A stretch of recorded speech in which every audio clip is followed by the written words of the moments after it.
ఓం నమ శివాయ. ఓం నమో నారాయణాయ. ఓం శ్రీ నరదృష్టి నివారణ కాళభైరవాయ నమో నమః. ఓం దాశరథాయ విద్మహే సీతావల్లభాయ ధీమహి తన్నో శ్రీరామచంద్ర ప్రచోదయాతు. హరి ఓం. మా ఛానల్కి స్వాగతం. చూస్తున్న వీక్షకులకు ప్రేక్షకులకు ప్రియ కాళ భైరవ భగవద్బంధులకి స్వాగతం పలుకుతూ మమ్మల్ని ఎంతగానో ఆదరిస్తూ ఉండబడినటువంటి ప్రియ సోదరీ మణులు అందరికీ కూడా సనాతన ధర్మ వీక్షకులకు సంరక్షకులకు శ్రీరామనవమి పండగ శుభాకాంక్షలు. అందరము రామనామాన్ని జపింపచేద్దాం, ధర్మాన్ని కాపాడుకుందాం, ధర్మబద్ధమైన జీవితాన్ని పొందుదాం. అయోధ్యలో రామ విగ్రహ ప్రతిష్ఠ అయిన తర్వాత మొట్టమొదటిసారిగా జరుగుతూ ఉండబడినటువంటి శ్రీరామనవమి కనుక రాబోయే కాలంలో మనం అందరము కూడా అయోధ్య వెళ్దాం, రాముని దర్శిద్దాం, రామతత్వాన్ని మనము తెలుసుకుందాం. 16వ తారీఖు 4వ నెల 2024 నుండి 30/4/2024 వరకు ద్వాదశ రాశుల్లో గ్రహ గమనాలు ఒకసారి వీక్షింపచేద్దాం.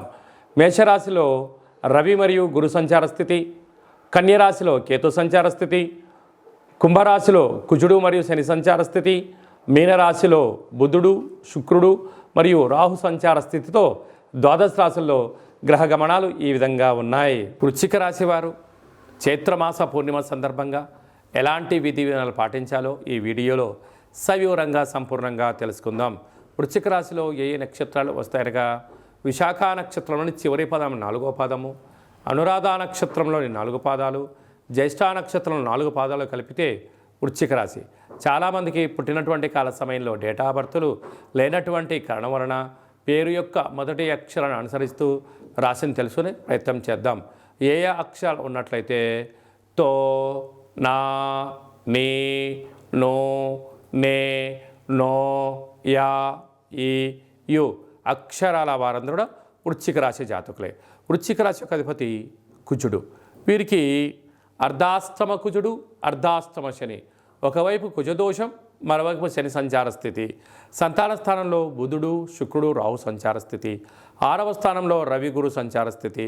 లాభంలో కేతు సంచార స్థితి ఉండడం వలన వృత్తులలో, ఉద్యోగాల్లో, వ్యాపారాల్లో చాలా మెలకువలు అవసరం, ఓపిక అవసరం. తొందరపాటు నిర్ణయానికి సరైన సమయం కాదు అని చెప్పి గమనించాలి. అర్ధాశ్రమ కుజుడు కారణం వలన చిన్న చిన్న విషయాలకు ఆందోళన, అప్పులు ఇచ్చారా తిరిగి రావు, తెచ్చుకున్నారా తిరిగి కట్టలేని పరిస్థితి, స్థిర చరాస్తులు పోగొట్టుకునే పరిస్థితి చాలా అధికంగా ఉంటుంది. శత్రువులు పొంచి ఉన్నారు, వాహన ప్రమాదాలు పొంచి ఉన్నాయి, పోలీస్ స్టేషన్లు, గొడవలు, తీవ్రమైన ఇబ్బందులు, దీర్ఘకాలికమైన వ్యాధులు వచ్చే అవకాశం ఉంది.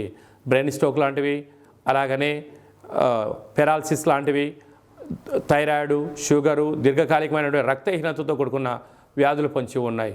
ఇలాంటి కాల సమయంలో వీలైనంత వరకు మౌనంగా ఉండడం, రోజు యోగా చేయడం, సూర్య నమస్కారాలు చేయడం, ఏకాంతంగా ఉండడం ఉత్తమోత్తమము. ఒక ఎరుపు రంగు క్లాతులో ఒక దోషుడు అన్నాన్ని పోసి, దోషుడు కుంకుమను పోసి, ఎర్రటి అన్నాన్ని ముద్దగట్టి, ఎర్రటి ఒత్తులతో నెయ్యితో దీపం పెట్టి యజమానికి దిష్టి తీసి వేయడం వలన రుణ సమస్యలు, రోగ సమస్యలు, శత్రు సమస్యలు తొలగిపోతాయని చెప్పి గమనించగలగాలి.